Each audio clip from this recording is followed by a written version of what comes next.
I am Terry Kinyua, Country Manager for Invest in Africa, Kenya. And Invest in Africa is a network of very diverse stakeholders, really working with the mission of empowering micro, small, and medium enterprises to empower them to create sustainable jobs for Kenyans. Our work is pegged on three main pillars: granting these micro, small, and medium enterprises better access to skills, that is requisite skills that they require to not only run resilient enterprises, but to also trade and invest with large organizations. Our second pillar is access to markets, where we have built a unique online platform, a matchmaking platform that enables them to connect with market providers such as large local corporates or multinationals. And our third pillar is access to finance, where we support the bank or investor readiness and link them to finance with our financing partners.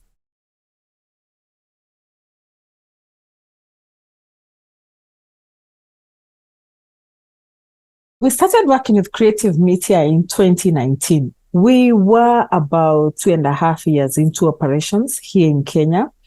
We had a large number of network members who included more than 2,000 micro, small, and medium enterprises who were cutting across sectors. So we are sector agnostic in our work. And we had other corporate members. Being quite a lean team of about 10 to 15 members, firstly, we did not understand the needs. So many of the interventions ended up being ineffective.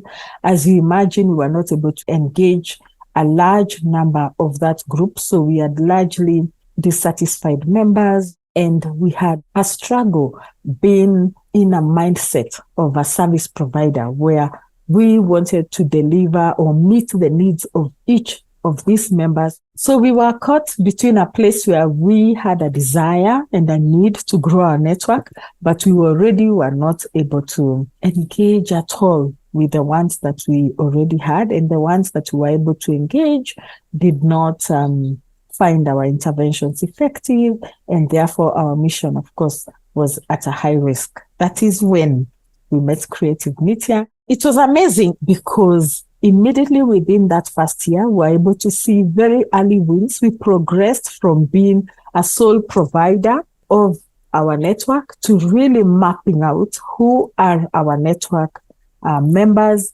getting to understand them in terms of why are they on the network, what can they bring into the network as a strength or resource, and what are they desiring to gain from the network. So we started seeing already our mind shifting from seeing ourselves as a sole almost value provider and service provider to being a member of the network. We stepped out. I can almost visualize the illustration that we drew out, where if you had a star and all the points of a star was a different group of members, and we were sitting right in the middle of the stars, Invest in Africa, we stepped out and became one of the points that will bring brilliance to the star, but right in the middle was the mission.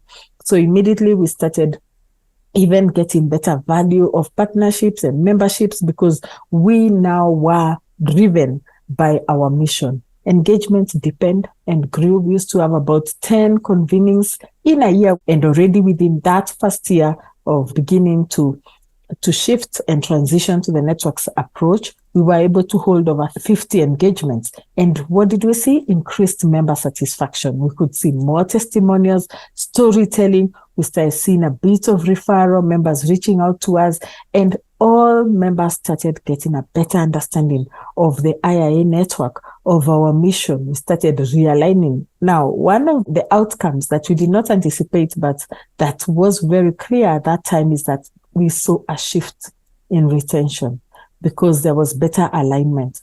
Those who were aligned to our mission stayed. We had some exits, and then we had quite an influx of new members who were now better understanding where the network was and therefore referred by our members. We had others now that were seeing our work with better clarity. That was just year one. And that then already captured our hearts, and our mindset started shifting. And what we were desiring in terms of growth and better satisfaction, because our values have always been the same, that we value people, that we want to be transparent, that we want to have integrity for our mission, for our work. All of a sudden, everything started falling in place. We knew we were not going to abandon this, and that's why that the network's approach was truly, truly meant for networks such as Invest in Africa.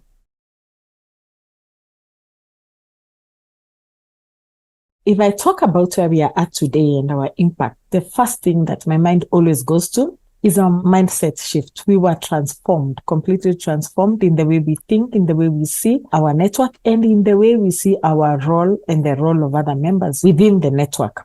We have had a great culture shift as well. Our membership has grown more than twice in number in the few years. We are now at over 5,000 members who are engaged. So if you talk about vitality, we are now within our purpose, not just being driven by Invest in Africa. Our role is purely to coordinate. We have such great reach and impact of our work because of collaborations. We have a sharper focus because one of our desires has always been to be a thought leader, to be a strong MSME brand. And today we are driving thought leadership on areas of resilient businesses and talking about disaster risk reduction. In areas of sustainable enterprises, we have been a driving force in terms of research, advocacy, capacity building for environmental, social, and governance aspects of sustainability, gender equality, and social inclusion. The greatest celebration, I would say, or validation of our work and our network has been this year, coming from 2019, where our members were largely dissatisfied, to this year winning the Safaricom Corporate Supplier of the Year award amongst 600 other companies who you can imagine are much higher in profile than Invest in Africa. But when we talk about collaboration and network vitality, this is where the addition and incremental value has been. Besides that, we have been able to attract good members in terms of what was outside of our reach before. We are working now closely with the United Nations Disaster Risk Reduction Office, and this is one of many members that we have been able to bring on board that are high profile. We have been able to retain members who have this year continued to grow their funding to us, their work to us. And through that, we have now the Kwale County government working so closely with us to digitize women and youth in Kwale County. These are examples to show a network that has come from ineffective engagement, largely dissatisfied members, a lack of understanding of members' needs. So therefore, you can say ineffective interventions. We were not doing so badly. We were doing what looked to be the norm, but the approach has not just shifted what Invest in Africa and how Invest in Africa does things. It has set a standard, and we are seeing more and more enterprise support organizations, therefore, aspiring for member satisfaction, that it is possible to understand all their needs and have interventions that are effective, to have them satisfied, to have them want to engage as part of value providers within the network. And when I talk about our impact, I get so passionate because this has not just fulfilled what Invest in Africa was aspiring for, but for myself too. As Terry, having joined as the Chief Operations Officer and today being the country manager, I feel so satisfied and very fulfilled in my work in many ways because of what the network approach has helped us to achieve and the kind of vitality that this network